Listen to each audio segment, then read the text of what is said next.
All right, we're recording. There we go.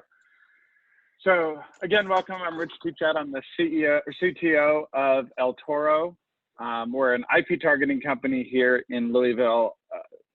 I learned something when I started in the tech industry, which admittingly my gray hair says this was a long time ago. It's very hard to find super knowledgeable people in the industry, and I'm a big believer the only way to build new badass people in the developer world is to breed them. That's why I'm a huge proponent of Code Louisville or any of the groups like that. I myself am a college dropout. I had to learn everything the hard way, which is find a problem and go fix it. And I have no idea how to do it, so I'm just going to figure it out with 10 different ways. Today, I'm a developer in probably easily, I would say I'm fluent in 14 different development languages. So if you name one, I've either messed with it, am fluent in it, or can probably figure it out by tomorrow morning. That's what I do. So one of the things that I have found is to be cool in development, to understand being in the tech industry, you've got to stand out. Bluntly, there's 1,000 resumes I've seen that look almost identical. What makes you any different from the next person applying?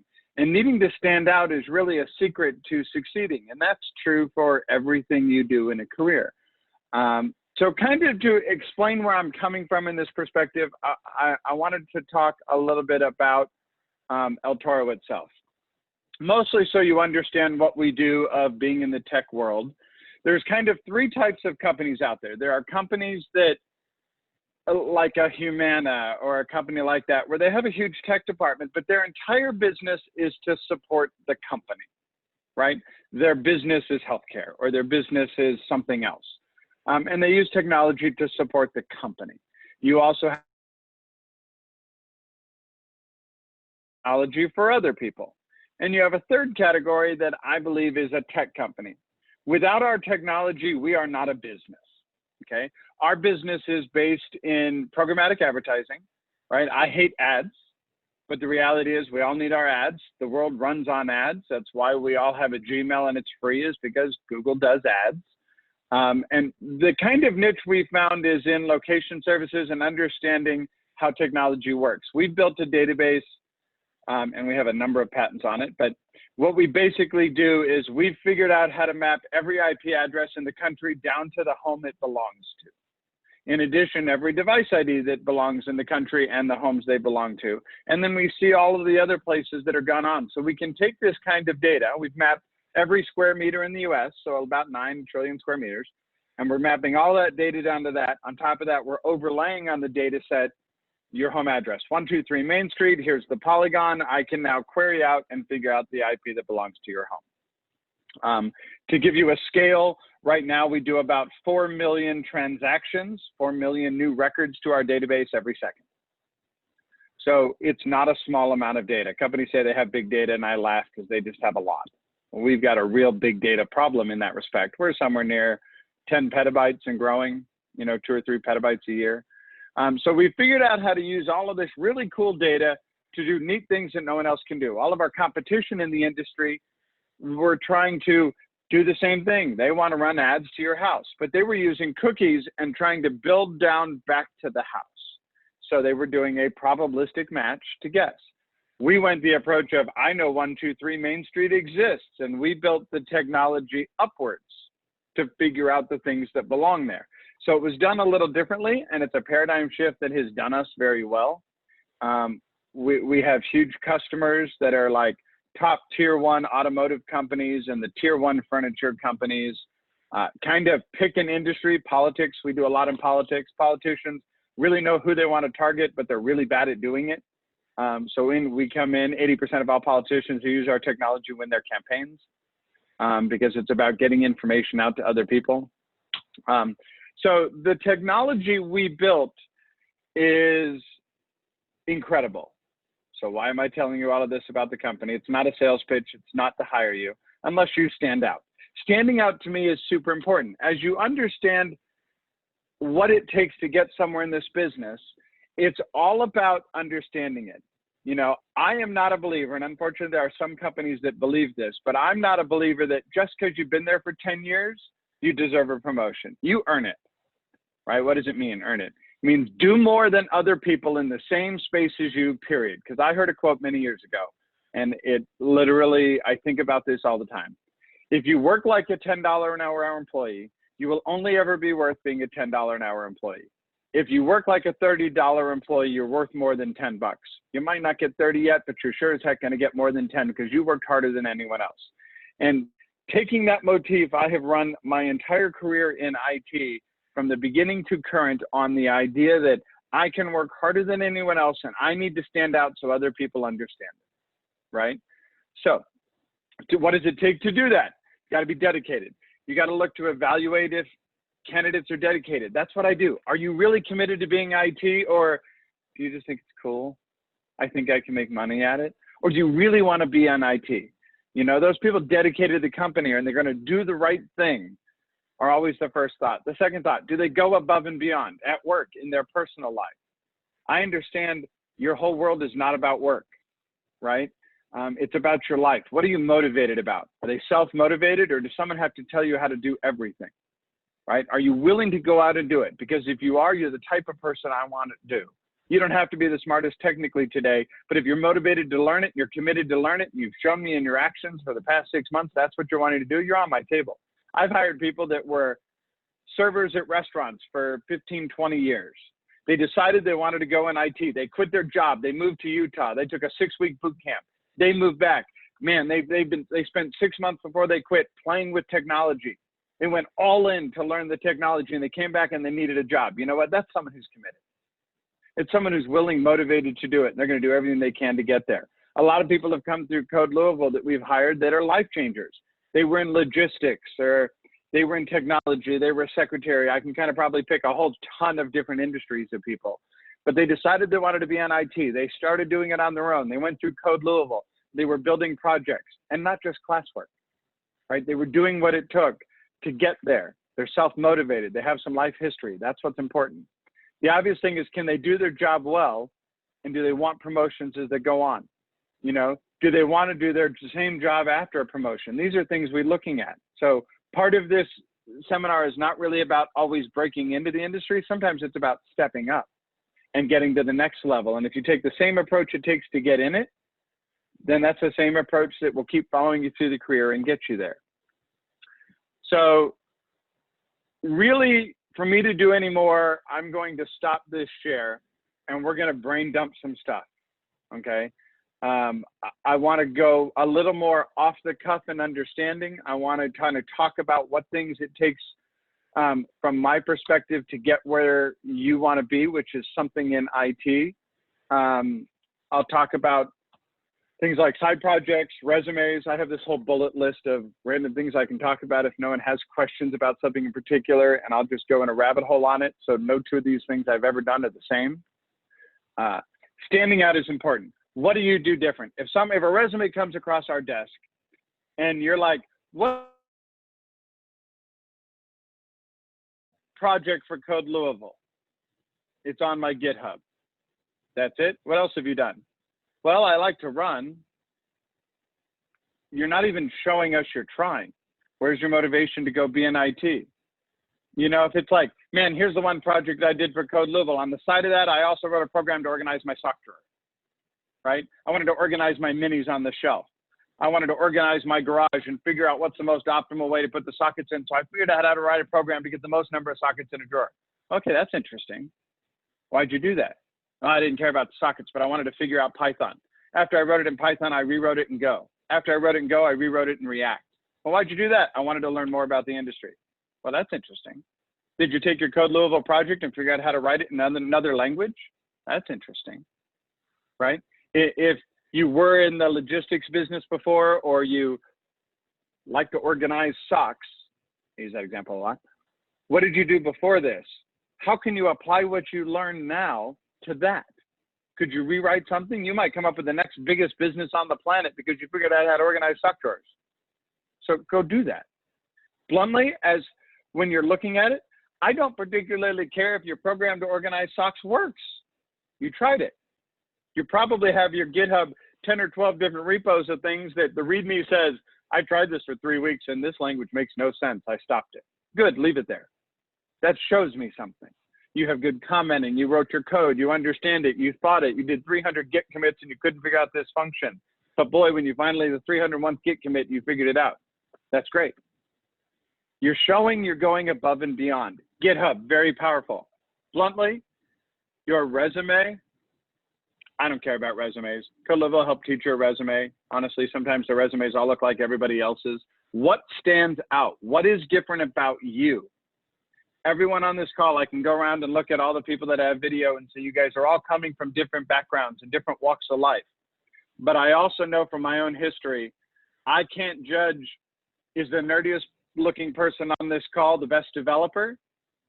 Or the guy with the best beard the best developer? Or the girl with the longest hair the best developer? I don't know, right? I'm not going to judge you by how you look, how you act, how you talk. We're going to judge you by what you do.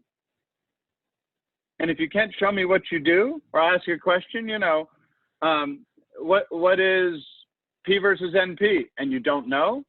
Have you read a basic programming problems book? Are those intriguing you? Someone goes, oh, I love algorithms. Great. What's P versus NP? Oh, I don't know. Well, so then do you really know much about algorithms, right? Don't bullshit us. We'll call you to the table, right? I'm not a big fan of developer tests. I know some companies are. Honestly, I occasionally give a test to somebody and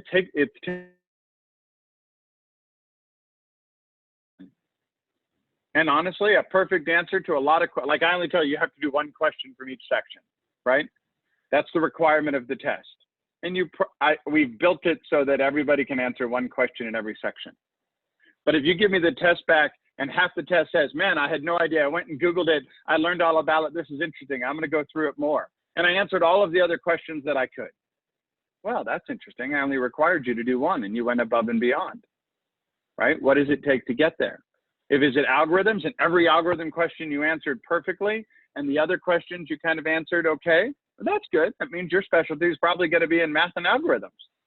That says something, right? What does it take to go above and beyond because you have to stand out? And everyone in this conference, everyone I'm looking at here can stand out in one way or the other. You just probably don't know how you can stand out yet. Be you, right?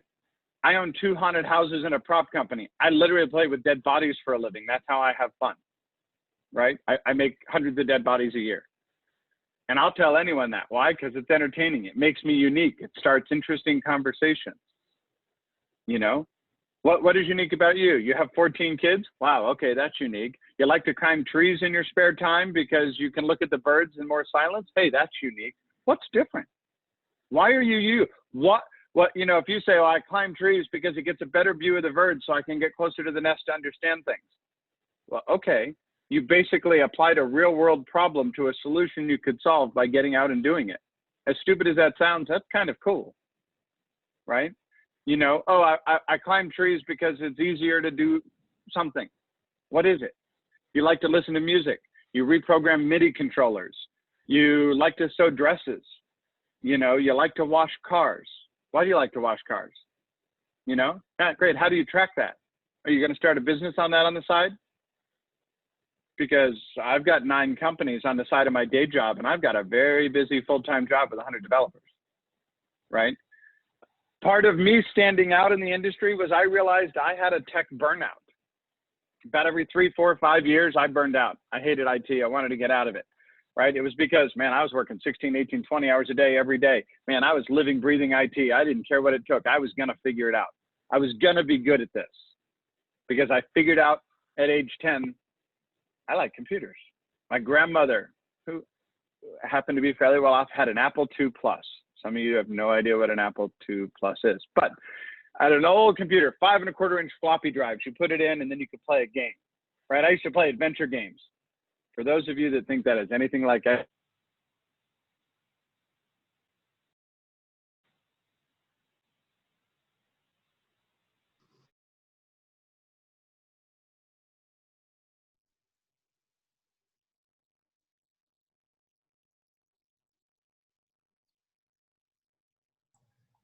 Sorry, it's making me redial in. Apparently AT&T decided to hang up.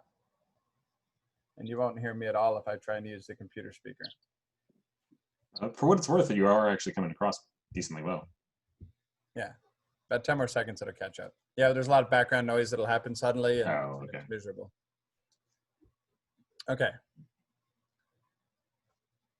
Hurry up, Zoom. Okay, I think I'm back now. Am I back? Yep. Okay. So I used to play these adventure games, and it was like you would type "go north," and then the little character would textually describe the room to you in a couple of sentences, right? And it'd be like, "Look around," and it would tell you where you are. And it would like say, "There's a pack of matches," and you'd be like, "Pick up matches."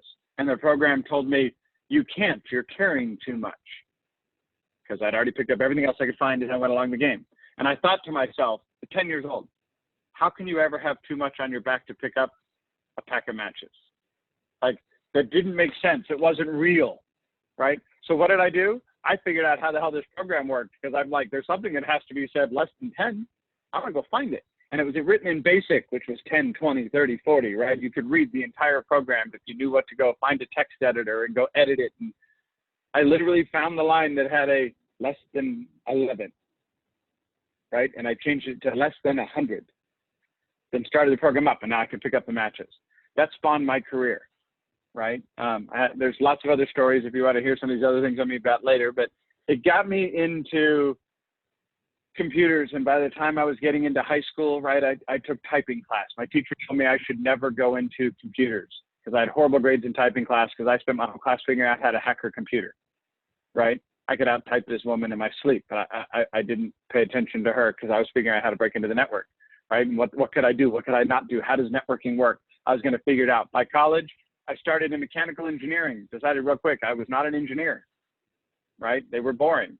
And I can't memorize formulas for crap because I'm ADHD to the nth degree. So screw memorizing the formula. Like, I took every test and I get every question right, but my formula was wrong because I couldn't remember whether it was squared or times 2. Like, I was close. So I switched into business school. My teacher told me I was stupid. I didn't understand business classes, even though that's how I paid my way through school. It was one of my first companies. So I dropped out of school, started my own thing. And boy, now I got to figure out how to make this work. So I started my first company, right? I started a web hosting company. And getting through that, you know, I started a web design company. I was building websites for people on the side of my day job. I worked in sales at a steel company. It was great. Websites were great, but no one could keep my sites up and running. So I'm like,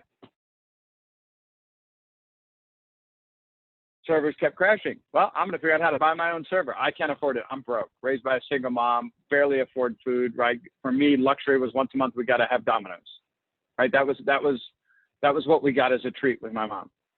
And so what did I do? I got a second full-time job stocking shelves at Toys R Us. Did that for 6 months, put a couple grand away, bought my first server. 6 months later, I'd made enough on that to quit my job. I matched my income, right? And for 15 years, that was all I did. Man, I was doing everything.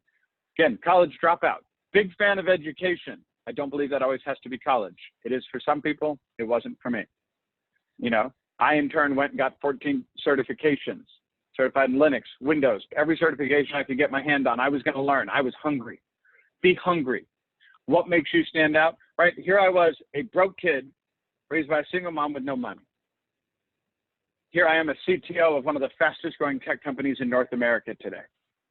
Right? The reality is I'm nothing special. I just worked harder. I spent 10,000 hours worth of time figuring out how to do it. Broke. Almost had my house foreclosed on me twice while I went through that. Had a car repoed, right? I just kept working. I kept figuring it out, figuring out how to make money. Finally started to figure out what I was doing. Oh, shoot, probably should have understood accounting better when I was in school. Okay, that didn't work so well. Lose another whole bunch of money, start over, keep trying. You know, it's failing to try that's the problem, not trying and failing, right? I'm a big fan of the only way to be successful in this is you got to screw up, right? Because if you screw up and you learn from it, then you don't screw up the next time. I'm really good at what I do today because I fucked up a lot 15 years ago. He's recording. Oh, well, I screwed up a lot 15 years ago.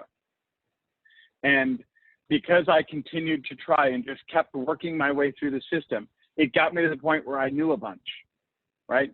If you read a book by Malcolm Gladwell called Outliers, the people that are really good at it, I'm nothing special, right? I'm not a genius. I'm not this world. I just put in more hours and went out of my way to always try and do more. So now I take it on myself to try and teach other people because no one taught me. I had to learn the hard way. So I try and to convey this to you guys, all you gals, all you, gentlemen in these seminars of, look, the trick is standing out. It doesn't matter how good or bad it is, stand out. What makes you different, right? You all come at this from a different approach. You all come at it with a different life history. That's what makes you good. Use it. If you come from a history and logistics, go build a program that is based on knowledge you already have and shows you can do something. Find a job in IT at a company like that. Because guess what? When you walk in and say, yeah, I have 10 years of experience in logistics, but I really wanted to get into IT. I know this is my first IT job, but I know your business. I can show you I can do it in IT and help you optimize your company. Right? That's intriguing to anyone who's looking to hire people. If you come in and go, yeah, I took Code Louisville for 6 weeks. Okay, what's intriguing about that? I mean, it's super important. It's super valuable. That's why we're doing this. That's why I'm a huge proponent of it. But you're going to have to do a little more. They're giving you the ground you need and the base that, bluntly, I didn't have an opportunity to get. They're giving you a project and a real-world example with mentors and studying that I never had. To be honest, I spent $100,000 over about 10 years trying to learn the things you guys are getting for free in Code Louisville, or you're getting inexpensive at a local coding camp, because I screwed up a lot. You guys are having the opportunity to get someone to mentor you through. There's people like me in this town that will say, hey, what are you trying to do? Try this. Go over here and talk to these people. Go practice on this. There's people on this call who have applied to work for me and didn't get a job. And I said, good, go back and do more. Right? Keep trying. Show me you want to get out of it. Show me you're learning more. His odds of getting a job on the next path have gone up. I don't know if I will or not. We're going to see if he's the right one when the time comes to fit. But no matter what, I've helped him out somewhere in his life. And hopefully 20 years from now, I get a message from him saying, hey, Rich, you told me to step up, and I did. And it's now put me, I'm a CTO of a huge company one day. That's what I hope for you, like, Sonny. Get there. Do it. If it's with us, great. If it's with someone else, great. I just want to see everybody succeed, and you all have the opportunity and the base to do it. But to do that, it means you have to stand up. Does it mean you need a resume? Yes. And is there templates for it? Of course. Should you start with that? Yes. But if you've got 10 years of experience doing something else, you were the head of a cheerleading squad or the head of a football team or the head of a snow ski racing team, put that down. You like to program music on the side. You like to, write music. You play guitar. Musicians are great in IT. Why? Music is math. Math is numbers. Once you understand the logic of music, you can understand the logic of computers. It's great. I suck at music, but I'm great at math. I don't know why. No one can explain that to me. My head is weird. Look at the future, right? I was on my phone today, to this date, my screensaver pretty much says one thing that I remind myself of every morning, and that is I never fail. I either win or I learn every day. I'm a failure at everything I've done, but I've learned from it and I've not made the same mistake again. And that's the trick. Do more and more and more to get you to that level, doing more than another. Learn a business. If you're applying somewhere, how much have you researched that company? If you go into a job interview of something you really want to do, maybe pays well, is an industry you believe in, you better research that company, right? Understand their products. Ask some real question about what they do, right? So one of the other slides I have, I think, let me see if I can find, I won't show it to you, but I'll read you a couple of sentences on it because I think it's important. I don't know, I lost the page. But taking and asking intelligent questions makes you stand out. Maybe you don't have the experience or the life history because you're brand new to this whole industry and to life, right? You're still young and you're in your early 20s. Newsflash, nothing matters till after you're 35. So you got plenty of time to screw up and figure it out. Okay. If you're not listening to a guy on LinkedIn called Gary Vaynerchuk, you should. He's fun. Gary V talks about so many things, but at 20, 25, 30, 35, doesn't matter at all. You're going to screw up. If you do a job for 6 months, it doesn't work, find a different job. Get some experience out of it, get some knowledge out of it, do something else so you find what you love. You're young. For those that are older on here, same thing applies. You just hadn't figured out the right thing yet. So get up and do it. You just don't have the luxury of quite as many attempts as some of these young ones have. Means you probably have to have a little more gumption that says, I'm going to do it and I'm committed to someone. That stands out. Stand up and say it. If you get the hint that they're not interested, say, hey, I really want this job. What do I got to do to get it? Is there something I can do in the next week and prove to you that I'm the right candidate? I've had people say that to me and I'm like, well, that's interesting. Go write a program that does this. Go learn this language. Great. I'll come back next week with a program that shows you I can do it. Great. You know, everything you can do to stand out is what it takes, right? Failure is not a bad thing. Job hopping is a bad thing unless you can explain it, right? If you went a different job every 6 months and it's McDonald's to Taco Bell to, you know, Toys R Us, I'm going to go, why, right? If the answer is it's not the right job, I'm going to say, why do you keep doing the same thing? You know, change industries. Now, if you change 12 different industries and you look at the resume, I'm like, oh, you have 12 jobs in 6, years. Why? Well, I was trying industries, trying to find the right one. And I'll be bluntly honest with you, Mr. Interviewee, I'm willing to commit 6 months to you and go with full force. And if I like what I'm doing, I'll be here for life. But that's interesting. You just explained everything on your history. You're the right person to go full force on it. That's interesting. It made you stand out. And you explained anything that most people look as a negative, right? If you're always asking yourself, what else? What else can I do? What else should I look at? What else should I research? That's great. That is the right question. By that, I don't mean spend the 6 months prepping for an interview. I recommend everyone spend 6 hours tonight doing it. Might be rough. You need a lot of coffee in the morning, but you can do it. Learn everything you can about that industry so you walk in and go, I understand what you do. I want to be part of that. Or you'll, in those 6 hours, learn that's not the company you want to be at and just politely refuse the interview. But understand what it is, right? Network, network, network. I was very excited to see Brian start off with this networking. Go meet people. Someone in this group right here is the person that might help you get the next job. Someone in that little breakout room with you might get a job before you, but they got to know you a little bit and they happen to be in an industry and realize you fit. They might be able to help get you the job. Network. There are people. Sonny, I'm going to pick on you again for a moment just because you're cool and we can do that. Sonny and I met, right, interviewed. He got a whole bunch of things. I don't know if Sonny will ever work for me. Hope he will one day. If not, cool. But that doesn't mean Sonny 6 years from now, might not find my next job, right? He might help put me into the next place. Or 6 years from now, I might find the right place for Sonny because I've seen him do this for a long time. That's cool. I could hire him tomorrow too. That's cool. Understanding how networking works. So if I go back history, talking about networking, I'm going to digress for a minute. When I first started my first company, right, I'm off on my own. I got to figure out how to eat next week, right, because I can't afford anything. I went through a bunch of seminars and they gave me, I spent money on it, but I bought a Franklin planner. For those who don't know it, it's the calendar of your iPhone in a very big binder you carried with you. Okay, it was every day for the year in a calendar, paper. Like, I can't even imagine I used to do this thing. This thing was 8.5 by 11 and about 3 inches thick.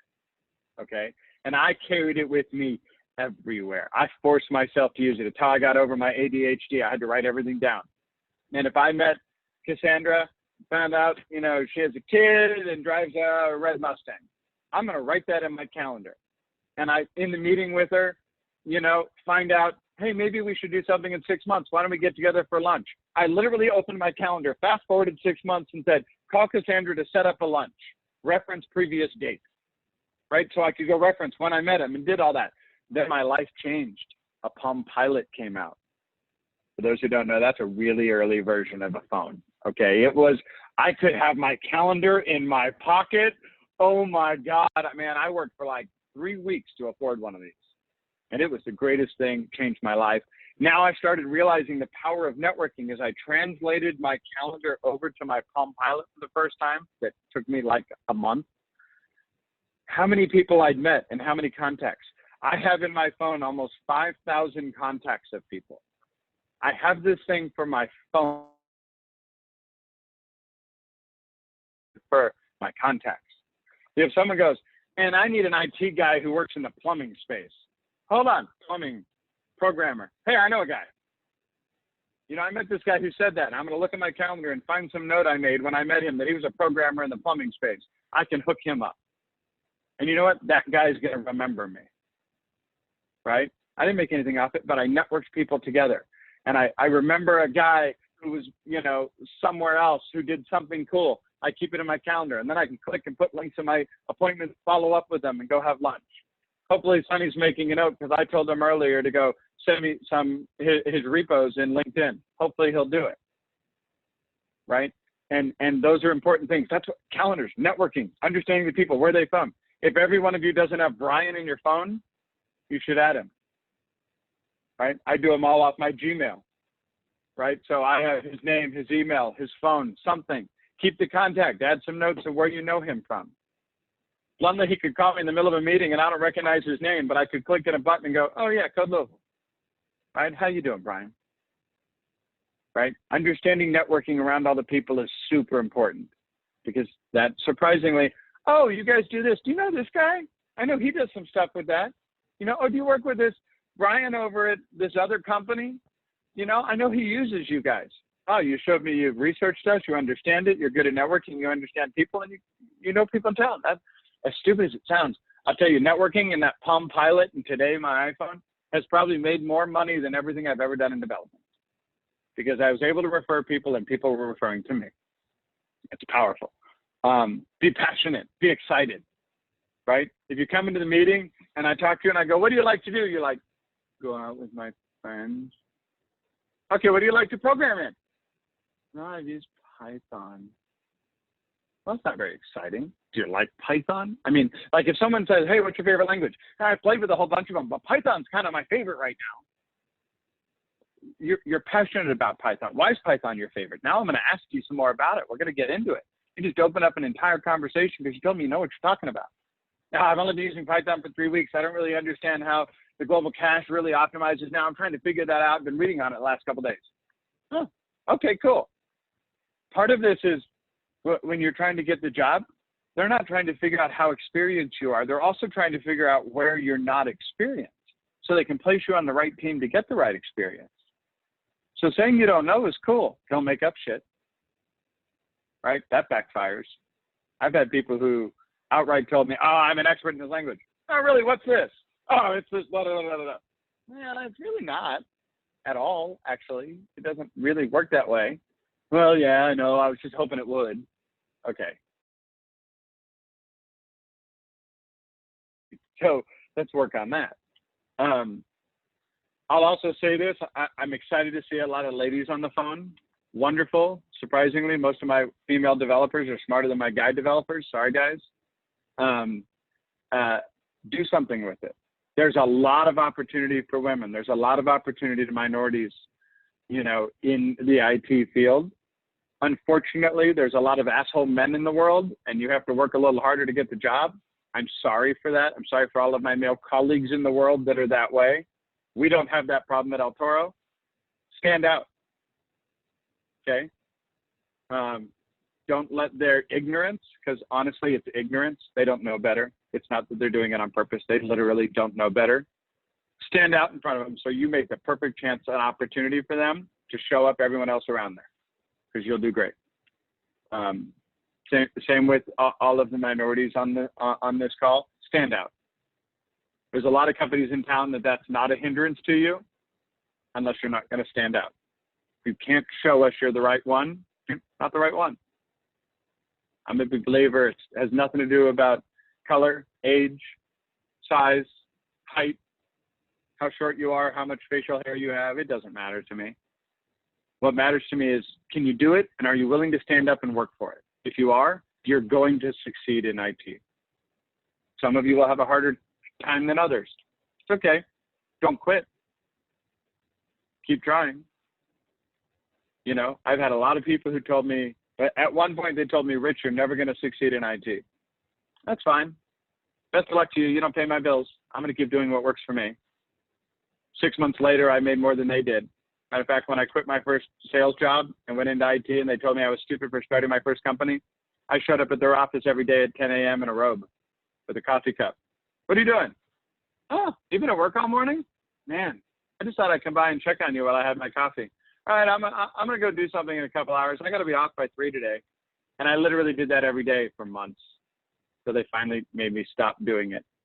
Burning the candle at both ends still, huh? I see you're here at 8 and leave at 5. Yeah, I've been working 10 to 3 this week because I want to. Best of luck. Have a good day. Right? Yeah, I know it's kind of an asshole move, but whatever.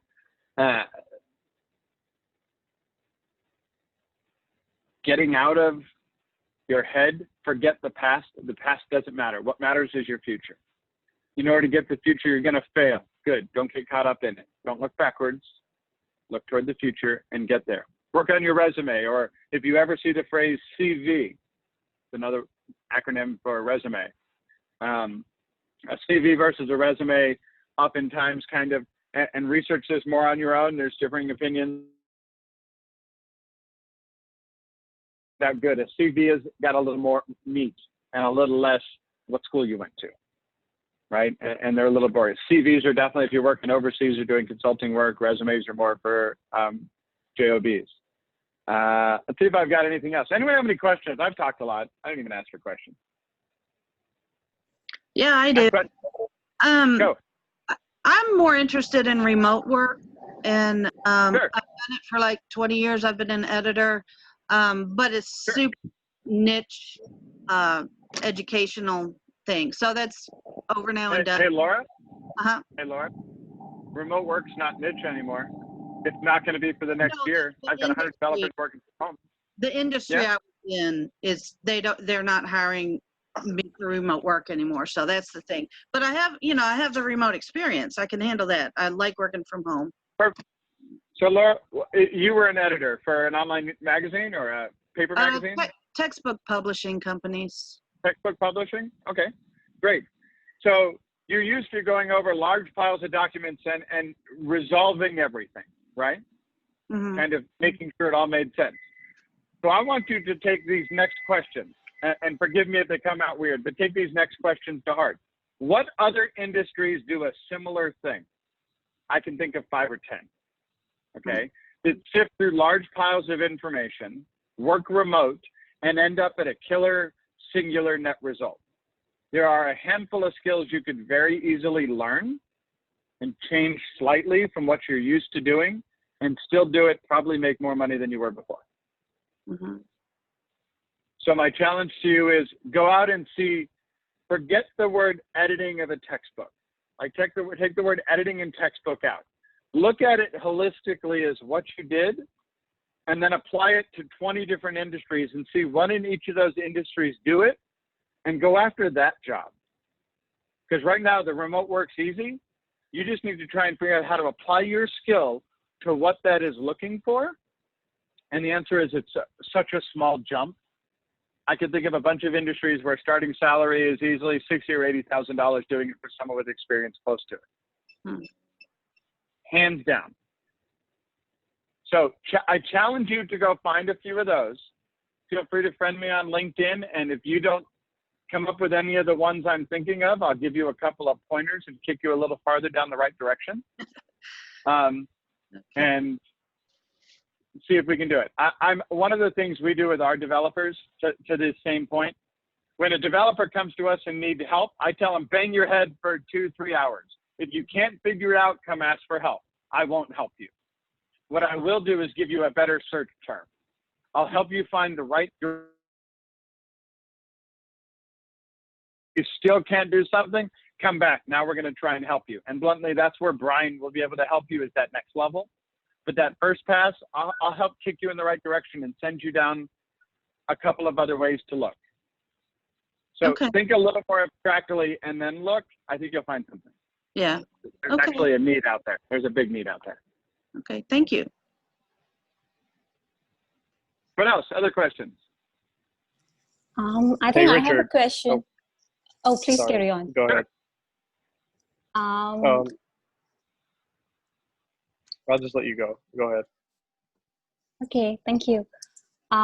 So if someone has been in IT industry for around 8 years or so, and now is looking forward to a step on, like to a data architect or a solutions architect, or even towards the management side, what would you suggest how this transition should be?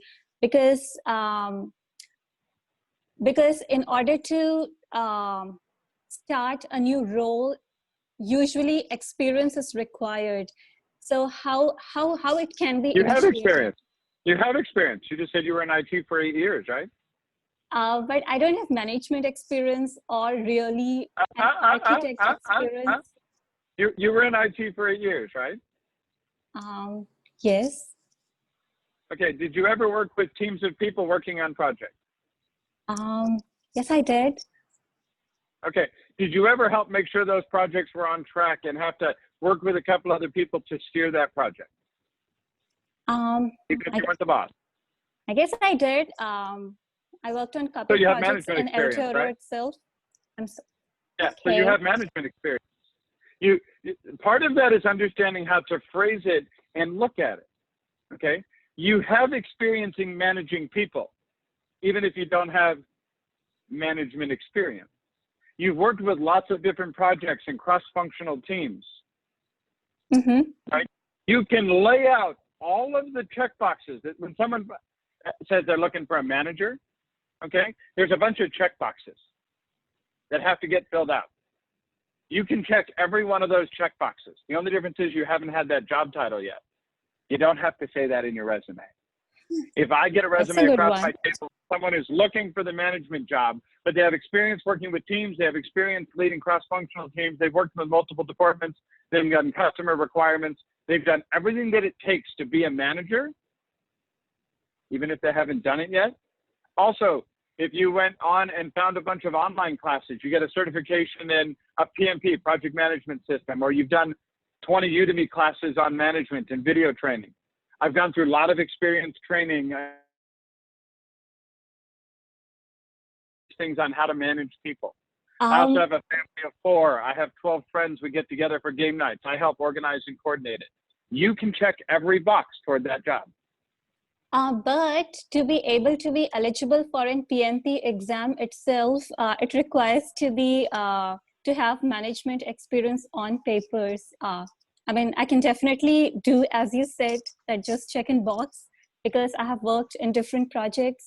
But then what if it's required in documents? Get a different project management. So get a different project management certification. I could probably come up with 20 of them online. Don't give me an excuse why one won't work. Find an alternate.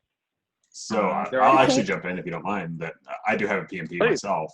Oh, that's great. And that certification process, like, I mean, the stuff that Rich was getting to, like working with other teams, like PMP is not looking that you had project manager as your title or manager or director or whatever.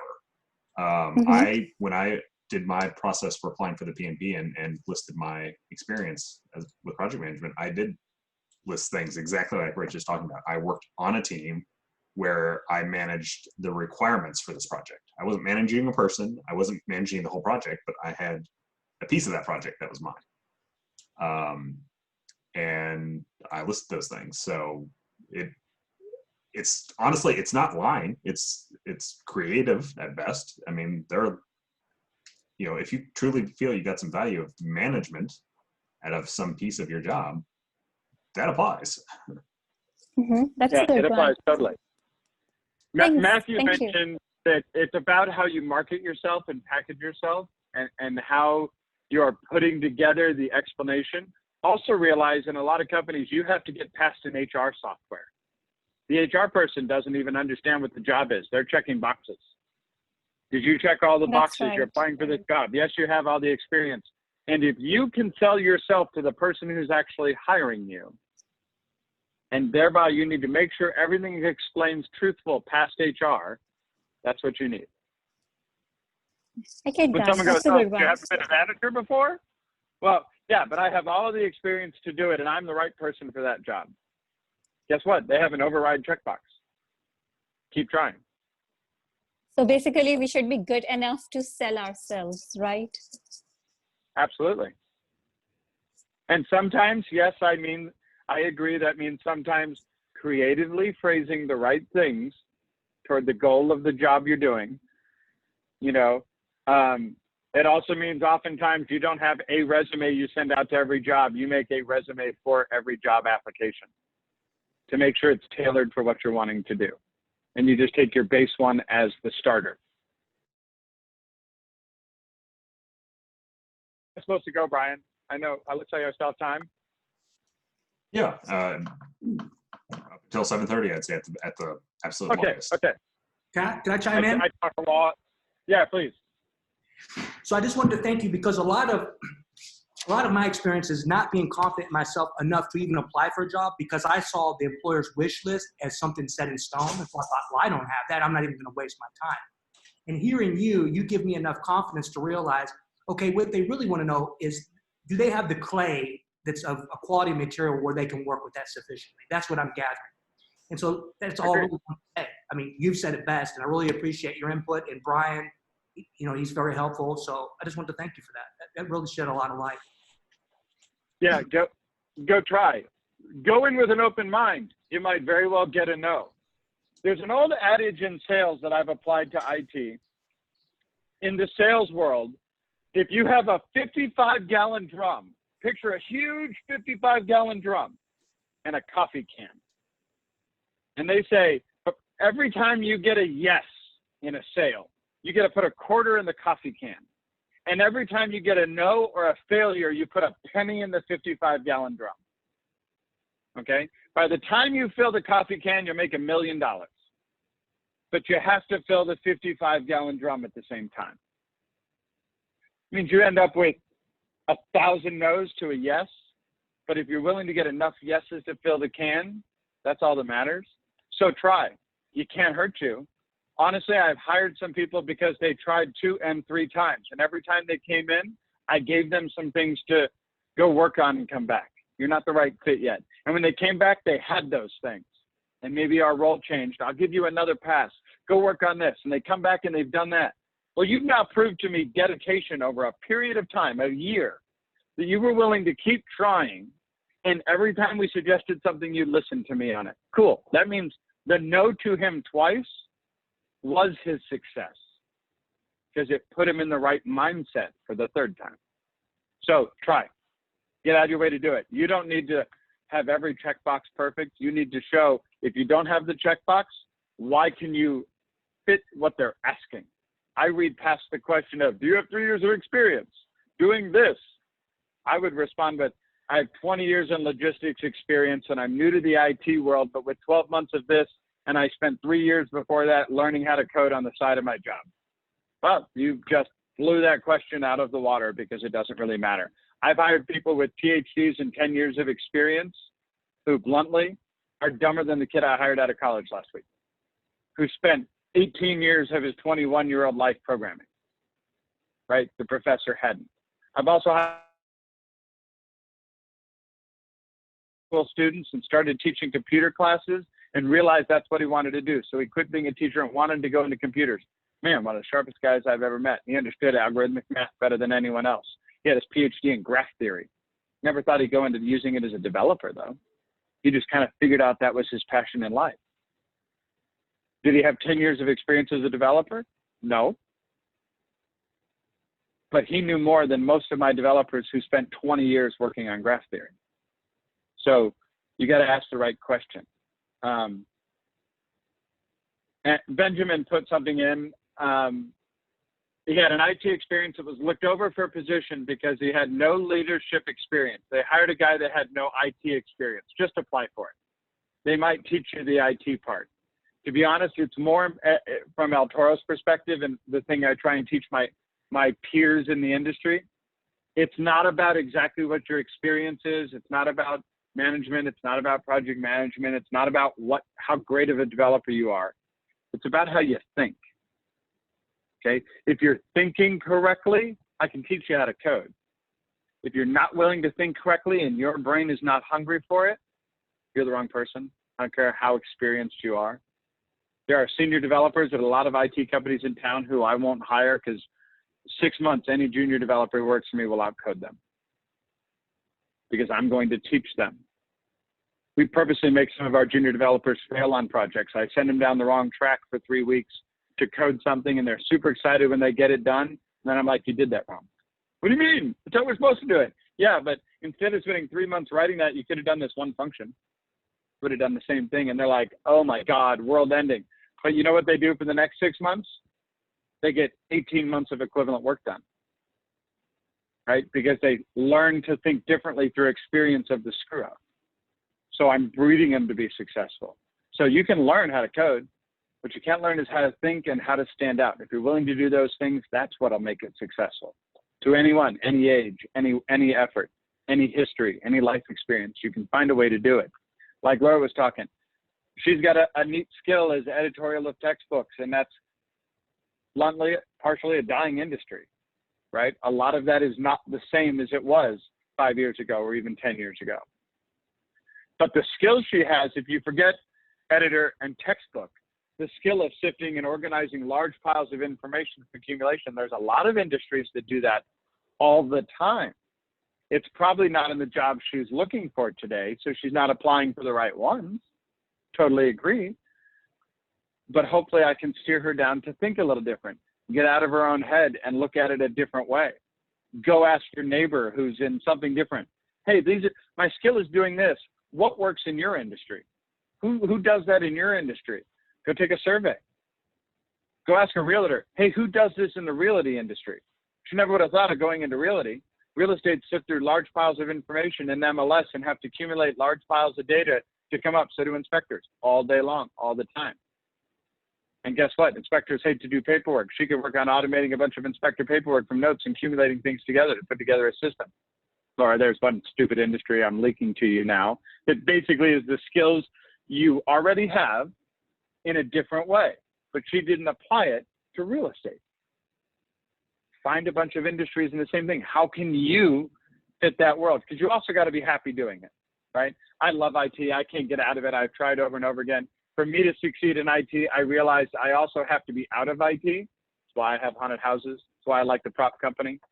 You know, I never stopped programming. I just had to get up from my computer. So I get to go sculpt a dead body or do a life cast of someone's body and, you know, make foam butt cheeks or whatever the heck it is on my plan for the day. And it allows me to do something that didn't require a lot of thought. And my brain is still solving IT problems. And I come back there at my computer the next morning and I've solved all the world's ending problems and I just have to put them on paper now, right? I'm architecting it all the time. I'm thinking all the time. Also, for those who are curious, how do I start so many companies? How many am I so weird? I have a little book by my bed every morning when I wake up, or every time I have a good idea and someone says something, hey, that might be a great idea. I run and I write the idea down in a book. I've got books and books of business ideas over the years, and I've watched a couple just show up and exist on the internet. I've started a couple companies. Some have been successful. Some have failed. It goes back to my previous almost bankrupt thing a couple times. You just keep trying. That's the secret. Some of you have a harder time with risk because you have more family, kids, life. I get it. You're going to be a little less tolerant of your risk. Maybe you're not the right one to go start 12 companies like I do and just see what happens, right? I can also spend 20 hours a day working and never get out of my chair because of who I am as a person. And then on the weekend, I go off-roading and run my Jeep into trees, right? I had to get away from it and recharge. Part of that is figuring out what it took for me to stand out, what it took for me to be successful. You all have your own thing. So let's see if there's any other bullet points I want to talk about. Or anyone else have questions? Hey, Richard, I had a question for you. Sure. So when you were talking about how you became the CTO of El Toro, I just had a quick question. How did you, I guess, are you the founder or did you kind of co-found it? Nope. How did that happen? Nope. So, tell you a little funny story, and for those that are curious, you're welcome to go look. They did a documentary movie on me in 2011 from my haunted house. It's called Monsters Wanted. So I decided to quit my job. I hated my boss. He was an idiot. I wanted to go start a haunted house. Little did I know what a wonderfully horrible idea that was all at the same time, and did a documentary movie. At the end of it, that's some of my history you can learn about. I went and got a job at a tech company. Okay, it was a hosting company. It was an industry I knew, so it was an easy one for me to get a decent job in. And I ended up trying to work in this tech company and met a guy named Stacy Griggs, who pretty much said, no, you should be a sales engineer. Suddenly, I was a tech guy going into sales. Like, why? But I didn't understand what a sales engineer was. It meant I was a people person who had to use all my experience in IT to help a tech company sell things, because salespeople were stupid and tech guys can't talk to customers. So I was the translator.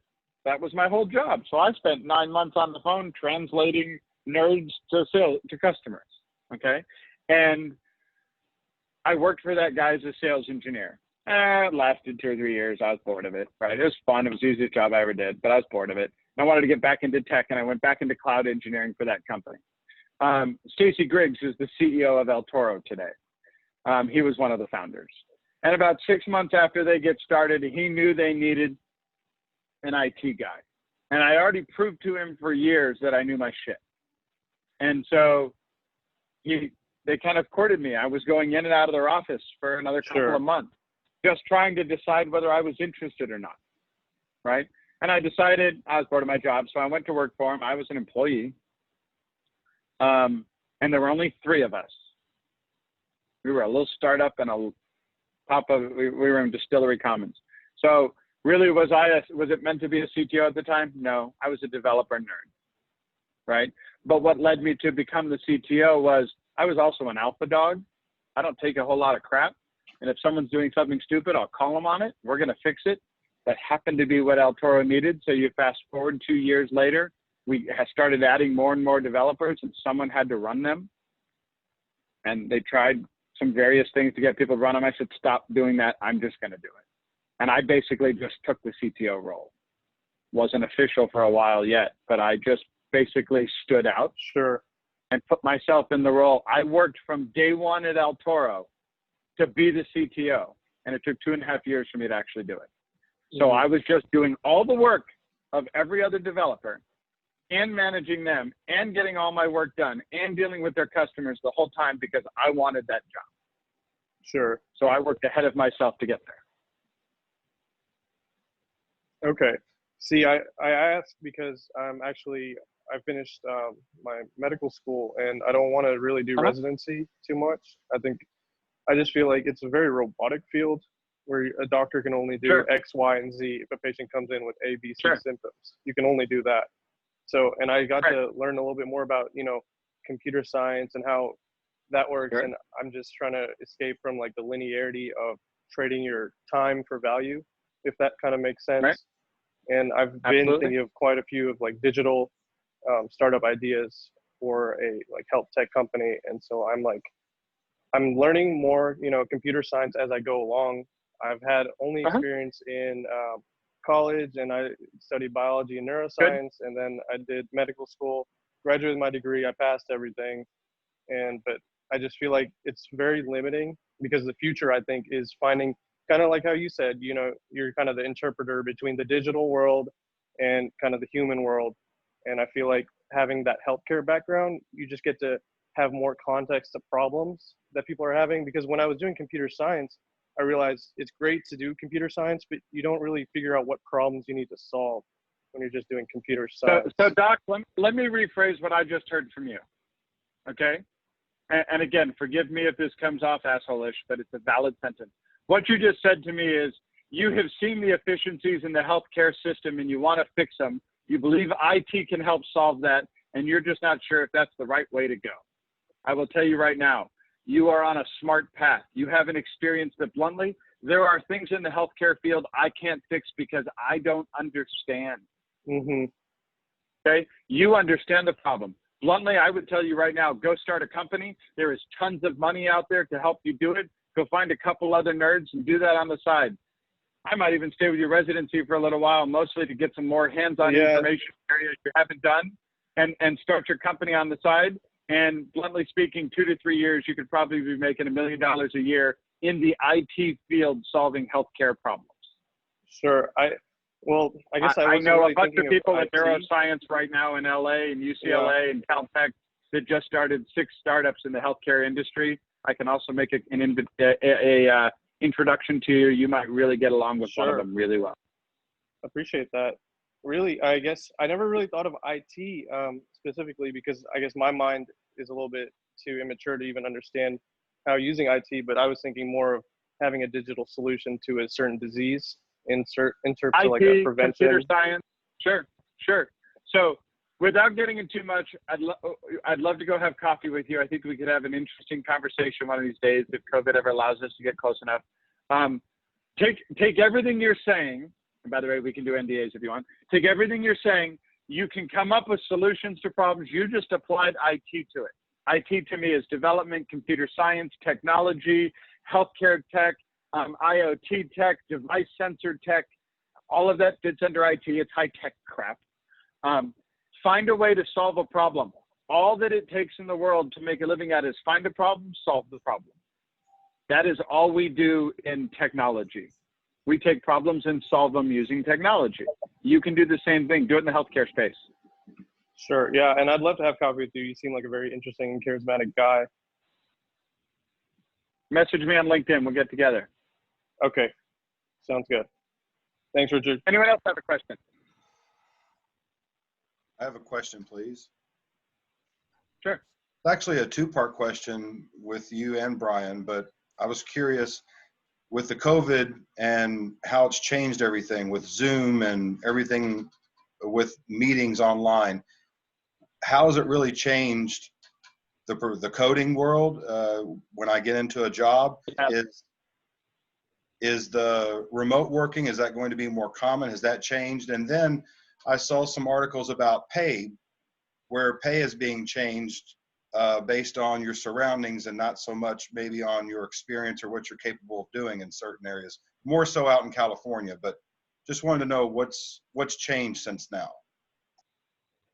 So I can speak to that one actually fairly interestingly.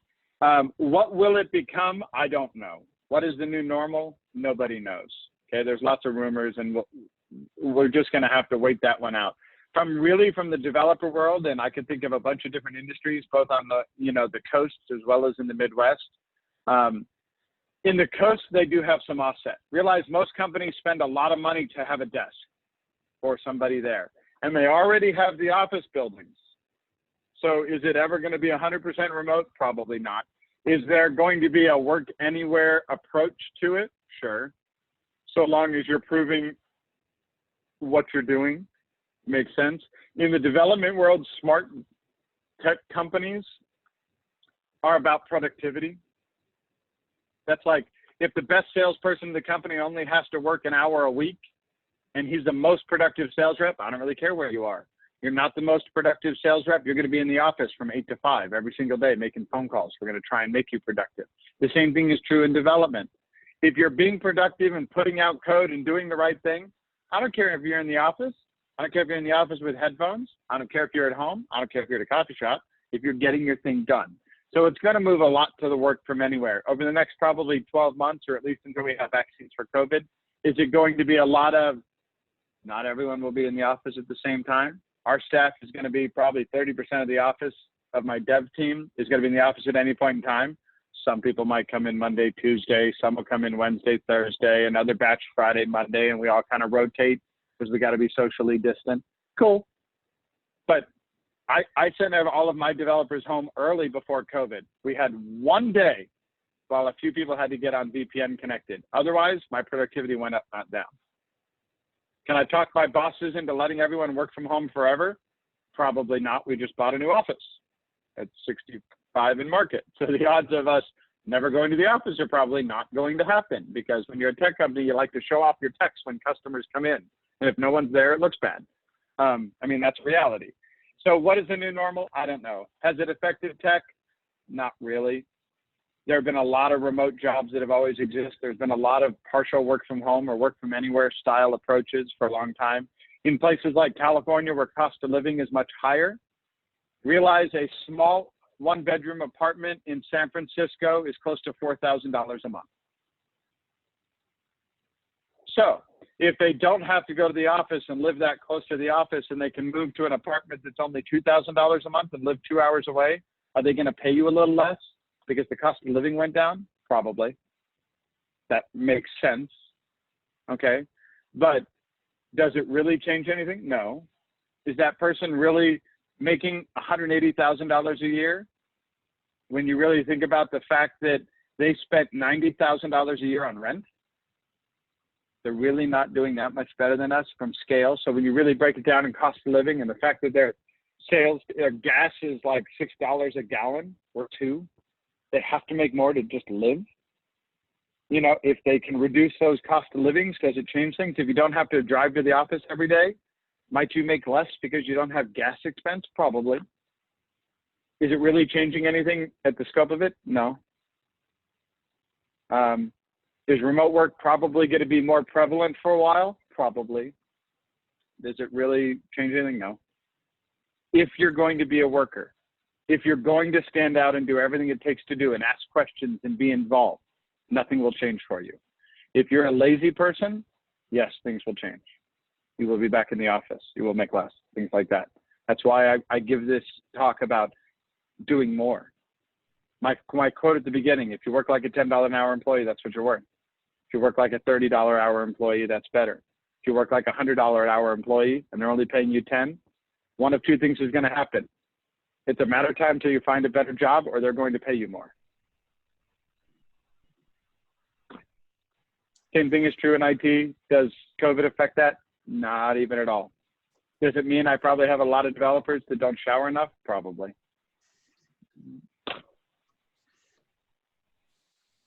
Will that hopefully change before we go back to the office? Please. All right, what else? We got less than 10 minutes. Although I'll stay Yeah, up there's longer. like one more quick question. We can take one more quick question. Somebody else? I had a question, and this is more so for like the code level students who have not started working in the industry yet. My question is, so I'm trying to do extra things and stand out, like posting side projects in Slack or learning new languages, but how do you know when you're ready? Because like you said, don't bullshit on a resume. Ready. And You're ready. You're ready.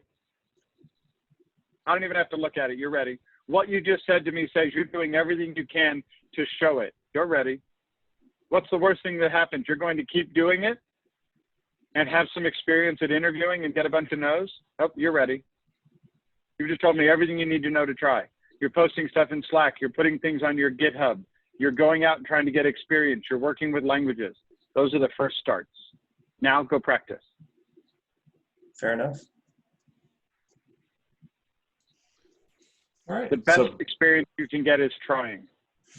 And you're at the point where you're saying, hey, when do I know to try? You're ready. If you're asking that question, you're ready. What I don't want to get into, and I guess this is just the getting over the fear of getting a no, is finding that borderline between not bullshitting during an interview, but also not knowing where you stand compared to others. So if, for example, if they ask, well, how are you at PHP? Don't compare you to anyone else. And you have two choices. You can either try or stay broke. I mean, I know that's a rough sentence. Someone said it to me when I was young. I had long hair. And I'm like, I don't want to cut my hair. They're like, it's okay. You can stay broke. And man, for 48 hours, that rung hard. Right? Finally, I went and got a haircut. And I'll be son of a gun. I had a job like 2 days later. It was the weirdest thing. The answer is, don't compare yourself to anyone else. You're better than everyone else who's competing against you for the job. If you don't get it, it's not because of something you did. You just weren't the right fit for that one. You know, there's a lot of stories out there that you can hear of a lot of people talking about the same success. Like there's CEOs that still don't have an email address. And they were originally, tried to apply for jobs cleaning as a janitor, right? And literally they couldn't get the job because they didn't have an email address 15 years ago. So they figured out how to run a company and get someone else to do all that, right? And in an interview 20 years later, multi-million-dollar company, someone said, man, imagine what you could have done with an email. And he's like, yeah, I'd be cleaning toilets. Right? I found a way to compensate for it. So if you're comparing yourself to anyone else, stop. Get over it, get out, and just try. That is the secret to doing it. And if someone says, oh, the other interview person is better fit for you. Awesome, man. Thanks for your help. Is there anything I can do better for the next time? And guess what? Most of the people will tell you. Is there anything else I should work on the next time? You know, or hey, before I go apply for another company, what else should I work on? Let them tell you. That is experience that answers the hurdle. You're worried about the no. Remember the 55-gallon bucket of no's? You got to fill the coffee can, and you got to get the no's to do it. So just get out and do it. You've already made the right first steps because you asked the question, and you already have some of those in place. Good. Now go out and get some experience doing it, because your concern is I don't have enough experience, because if you're asking that, well, you're only going to get that by trying, and you're either going to get the dream job or you're going to get experience. You never fail. You either win or you learn. And you're in a learning phase, so go learn. Sounds good. Thank you. All right. All right, Well, Brian, I talked to you a lot. I'm 4 minutes early. yeah. So I don't know. I guess applause or whatever is not well done over Zoom. So we'll just say thank you, Rich, Whatever, for joining us muted. tonight and sharing your insights and experience. And yeah, you know, as Rich said, connect with him on LinkedIn or whatever method. And Please, you want to put a and quick plug in for curious, like? I think that, yeah, ping me on LinkedIn. Do you want to Great put a way. quick Love to plug make in for contact. like running on the Bulls or anything like that? Is that coming up or? I don't know. To be, I don't actually have a clue what all that's going, because I hire Okay. too many people now, and I have team members that are doing it. We do an internship program. Honestly, our internship program is not only for college students getting into the world. Our internship program is sometimes a way to test a life changer that we think thinks right but doesn't have the experience. Okay, I brought some of my best developers in through my internship program, and they weren't students. You know, they were adults in their 30s. We feel free to apply on our website if you think we're the right fit for you. We're not the right fit for everybody, right? That's why I say you got to figure out what your path is and what you want to do. Feel free to apply. We take interns every semester. We take anywhere from 2 to 20 per matching the school year semester, because we definitely get a couple of college students as well. Feel free to apply. If you think you have some experience, you're interested in a junior developer position or an entry-level developer position, feel free to apply. I will tell you, after walking at this seminar, stand out. If you don't think you have the right things, you know I'm going to pass over your resume because you don't stand out, wait a semester. Go get that experience. Go practice it. Go get some more experience. Go build some more programs. Build your own GitHub. Do those things, because none of that can hurt you. It can only help you. All right. Well, the next Tech Foundations, still working on the final details, but it's looking like it's going to be July 15th. And we'll be joined by Chad Green and Larry Briggs. So Chad is he's the organizer of Codepalooza, and also the, I believe, director of application development for Scholarly RX. And then Larry Briggs is the director of architecture for Waystar. And they'll be talking to us about their experiences and in like a hiring manager role. So a little bit of overlap with what we do today, but it's going to be a QA format. So we're going to be, I'll moderate a few questions and then turn to you all to ask the rest of the questions. So, and we may possibly be joined by a third person. So thank you all for coming tonight. I hope you enjoyed it. And yeah, so for code level people, don't forget to report this if this is one of your networking events through the forum. I will not remember your face from the list here, so you got to fill out that form. And we'll see you all next month. Have a good night. Hey, Brian, I have a super fast question. Do we Yeah. get any confirmation for these submission, like the form submissions, outside of just the auto response? Like the auto email that you get? Is that what you mean? Yeah, like in years past, Shannon or Robin would send you an email just saying you have X left, X number of events left. We haven't been doing those recently just because the form. Yeah. Shannon, in the past, you would just have to like message Shannon directly on Slack, but right. you have that form to fill out. I did actually get one, a confirmation from I got whoever one was too. running it, saying that. No. Well, what he's referring to is like an acknowledgement from a staff member saying, Yeah, you're that's good. what I got. Yeah, Yeah. I got a notification saying, hey, we tracked you for 1, you have 1 left. It was from the person that's running it. Emily. And Emily, yeah. Yep. Oh, I didn't know she was doing that. Cool. Yeah, I just got it this week, or late last week. Okay, very good. Okay, well. I think she So just yes, been doing them as regularly, maybe as it was previously. But you can always message Shannon, Emily. I will not message Shannon. If you message Shannon's still on Slack, she'll just tell you to contact Emily. Yeah. So. Okay, I'll bug her. Thanks, Brian. Okay. Yep. Thanks, everyone. yeah.